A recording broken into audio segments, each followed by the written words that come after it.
மலை மலை வர வேண்டும். மக்கள் செழிக்க. அண்ணாமலை அண்ணாமலை ஆட்சிக்கு வர வேண்டும். தமிழ்நாடு செழிக்க.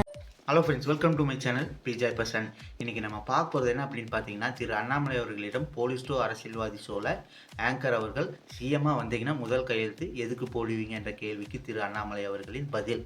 பாரதிய ஜனதா கட்சியில் யார் சிஎம்மாக வந்து உட்கார்ந்தாலுமே, பாரதிய ஜனதா கட்சியில் யார் வந்தாலும் கூட காரியகர்த்தனா நம்முடைய பேச்சை கேட்கத்தான் போகிறாங்க. அதனால் அப்படி அந்த ஆங்கிளில் நான் பதில் சொல்கிறேங்கன்னா, முதல் கையெழுத்து பாரதிய ஜனதா கட்சியினுடைய கையெழுத்து.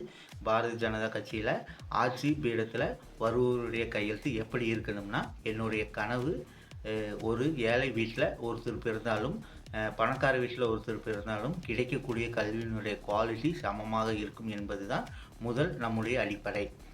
ஏழை வீட்டில் ஒருத்தர் பிறந்தாலும் பணக்கார வீட்டில் ஒருத்தர் பிறந்தாலும் கிடைக்கக்கூடிய ஆரம்ப சுகாதாரம் என்பது சமமாக இருக்கணும் என்பது இரண்டாவது நோக்கம். மூன்றாவது தற்சார்பு வாழ்க்கை. இதில் மிக முக்கியமானது தற்சார்பு விவசாயம்.